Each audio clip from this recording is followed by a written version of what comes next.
کول غواړم. رسول الله مبارک عجیبه ذات اول واده چې کوي عمر 15 کاله او د خدیجې صاحب عمر 40 کاله، صرف د درد لپاره کوي. دویم واده کوي، دریم واده کوي، ټولې پکې کونډې دي، جینې پکې یوه دانه ده. دا د رسول الله مبارک د هغه یتیمانانو سره محبت، د شهداو د بچو کفالت نتیجه ده. وی دی ام سلمه رضی الله تعالی عنها فرمایل چې نه، زه به د رسول الله مبارک سره خپله ملاقات کوم، خبره به ورسره ځم. ام سلمه رضی الله تعالی عنها راغله رسول الله مبارک ته فرمایي چې اے د الله رسوله، تاسو د نکاح پیغام را لېږلی دی، خو زما یو مسله ده، زما بچی ډېر زیات او نمبر 2 زما عمر زیات دی او درېیمه دا ده زه سخت مزاج یم، نازک مزاج مې دی، هسې نه چې زما د طرفه تاسو ته خفګان ونه رسېږي. نبی علیه صلات وسلام ورته وفرمیل ای ام سلمې، عمر خبره زما ستا نه عمر زیات، د اولاد خبره ستا اولاد ستا اهل و عیال دا د رسول الله اهل و عیال، او پاتې شوه د نازک بدنۍ سختۍ، دې به زه دعا وکړم چې الله پاک ستا سختي د نرمۍ سره بدل کړي. هماغه رنګې وشو، دا بیبي بیا دومره نرمه وه چې د حد نه سیمه. ام سلمه رضی الله تعالی عنها نکاح ته تیار شوه. زمونږ د شپږم مور ام سلمه رضی الله تعالی عنها نکاح د رسول الله مبارک سره وشوه. نکاح د ام سلمې اول خاوند نه چې کوم زوی و عمر نامه وه، هغې نکاح وتړه. رسول الله مبارک په نکاح په مهر کې څه سامان ورکړه چې د 10,000 درهم جوړېده، پیالۍ میالۍ هر څه پکې و، دا یې ورته په مهر کې ورکړه. رسول الله مبارک شپږمه بیبي سره واده وکړو، ام سلمه رضی الله تعالی عنها. عایشه بیبي فرمایي چې په ښایست کې ما چا باندې مرش نه و کړی، په قد و قامت کې ما چا باندې فخر نه و کړی، په باډۍ کې ما چا باندې فخر نه و کړی، سوا د ام سلمه رضی الله تعالی عنها نه چې دته الله پاک عجیبه ښایست، عجیبه بدن، ارس عجیبه عجیبه ورکړ. دا ام سلمه رضی الله تعالی عنها د علم کمال واده رسول الله مبارک سره وشو. دا ډیره لویه عالمه ښځه وه. د علم کمال څومره و، د علم کمال دومره و چې حضرت ابو هریره رضی الله تعالی عنه دا د شاګرد و. د علم کمال څومره و، حضرت عبدالله ابن عباس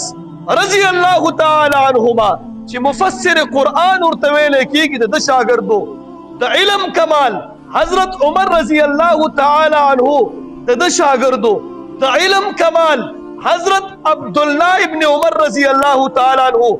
د شاګرد و. حضرت عثمان ابن عفان رضی الله تعالی عنه د شاګرد. دومره عالمه ښځه وه. د صحابو په موجودګۍ کې به د مسلې خلکو ته مفتیه وه. دا مفتی صاحب موږ ورته وایو که دا مفتیه وه. د رسول الله مبارک په زندګۍ کې به ټولې مسلې د صحابو د حل کو، او ده به چې فتوا ورکړه د مخې ته به څوک بیا نه راتله. ابن جوزي رحمت الله علیه فرمایي وی دومره مسلې د ښودلې دي که دا ټول چا را جمع کړي و غټ کتاب به ترې جوړ شوی و. دومره مسلې ام سلمه رضی الله تعالی عنها دا امت ته ښودلې، صحابو ته ښودلې. او د نبی علیه صلات وسلام څومره معاونو، څومره مشورې به ورکولې. نبی علیه صلات وسلام جنگ خیبر ته ځي، ام سلمه رضی الله تعالی عنها په څنګ کې ولاړه ده. رسول الله مبارک غزوه خندق ته ځي، ام سلمه ورسره په څنګ کې ولاړه ده. رسول الله مبارک صلح حدیبیې ته راځي، ام سلمه ورسره په څنګ کې ولاړه ده. رسول الله مبارک فتح مکې ته راځي، ام سلمه ورسره په څنګ کې. داسې ډاډګیرنه ښځه وه. دا مره د نبي علیه صلات وسلام مشاوره مشورې والا ښځه وه، او دا مره مضبوطه ښځه الله دا پیدا کړې. بلکې یو قصه درته وکړم. یو واقع صلح حدیبیه چې کله کېدله، رسول الله مبارک د کفارو ټول شرایط قبول کړه. نبی علیہ الصلوۃ والسلام خپویدو صحابه په دې باندې خفو عمر صاحب رسول الله مبارک مخې ته راغی وی اے د الله رسوله کمن پناه کوي یا خو به من پناه کوي ځکه ته دا شرایط مني کمن پناه کوي من ته وایا او که په حق کوي زمون سټونه سره پاره ته ولې هر خبره د کافر مني من سره پاره که پناه کوي ته وایا چې من زو او که په حق کوي من ژوندیو زمون سټونه شتا زمون لاسونه شتا زمون تور شتا ته ولې د کفارو نه چې کوم د دومره هغه کې دا ټول شرایط په دې کې کافران ټول شرایط د خپل رسول الله مبارک باندې ومنل نبی علیہ الصلوۃ والسلام په د سخت کولو چې سید ادا شرایط نبی علیہ الصلوۃ والسلام حکم کو صحابه وته چې موږ دین اخوانو زو صلح او شو واپس مدینه ته ځو بیا به ان شاء الله یو څو کاله پس راځو صحابه ته ویل چې دا صلح حدیبیه چې کوم ځای کې کېدله دا د حرم حدودو نو د خپل قربانیانه وای اوکي او احرامونه دا وباسي خبره ختمه کړي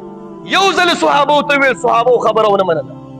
دوباره نبی علیہ السلام اعلان وکړ چې صحابه احرام لری کوي قربانیانه اوکي صحابه ونه منله درېمه پیری بیا حکم کو صحابه خفو وینه منله نبی علیہ الصلوۃ والسلام خپل خیمه ته لاړ او ډیر زیات پریشان شو چې صحابه ته ما درې پیری حکم کو صحابه درې واړه پیری سما خبره ته ولې ترجیح ورنه دا خزه څنګه خزه ووري ښا ام سلمہ رضی الله تعالی عنها راغ رسول الله مبارک سره کټ کې کیناس ورته وی اے دا الله رسوله تا چې کومه فیصله کړې په دې صحابه پریشان دي چې من خود حق دین دی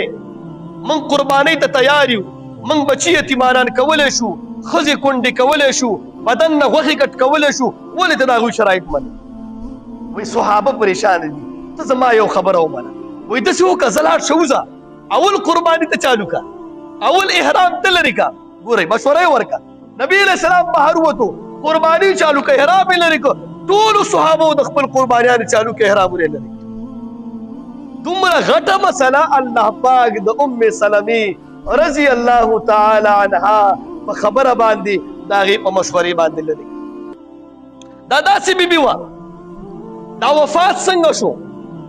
عجیبه وفات دی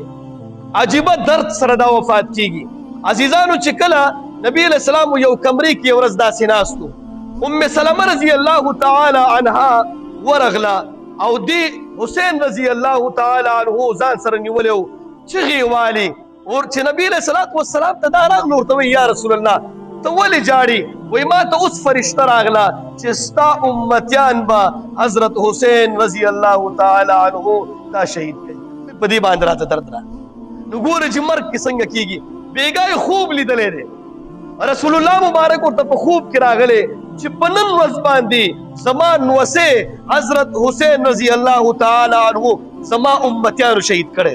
سهار چې را پاسي ام سلمہ رضی الله تعالی عنها سمده بي په جړه باندې حضرت عبد الله ابن عباس رضی الله تعالی عنہ ترازی وی مور بی سم مسله ده ولې جاړي د خوب را پاسې دي جړه دي د کوم وجدا بیماری دي دا بل سم مسله ده ولې جاړي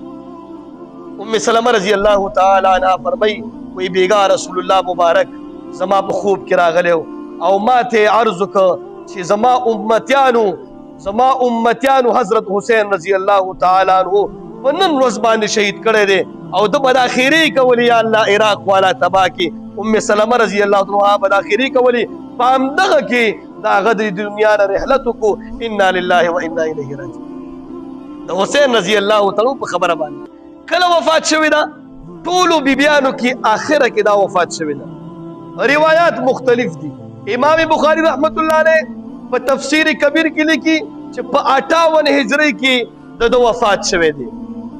او دغه رنګ امام واقدی رحمت الله علیه لیکي چې په 59 هجری کې د وفات شوی دی ابن حبان رحمت الله علیه لیکي چې په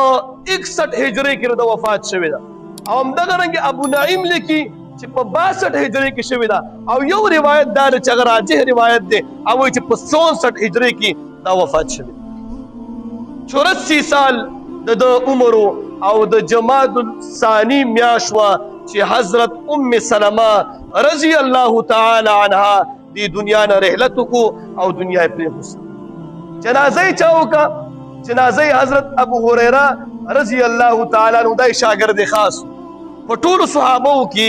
ټولو نه زیات روایات چې را نقل کړي دي هغه حضرت ابو هريره رضی الله تعالی عنہ هغه د شاګردو 5374 روایت ابو هريره رضی الله تعالی عنہ نقل کړي په ټولو صحابو کې دا زیات روایت دا د شاګردو دور تخپل جنازه وکا او کټ چانی ولو کټي بچونی ولو بچوي چې کوم د تدفین کو او د دنیا نه لاړ ام سلمہ رضی الله تعالی عنها 308 روایات را نقل شوي د رسول الله مبارک نے 378 روایات را نقل کړیو دا د هغوی د زندګۍ یو تذکره و چې موږ بیان ک الله دې په دې باندې د عمل کولو توفیق را نصیب کړي الله پاک دې زموږ په اعمالو کې زموږ د میندو د ازواج مطهراتو رضی الله تعالی عنهن حصو کی او الله دې زموږ د طرف نه دا غوښنه راضي شي انا لله و انا الیه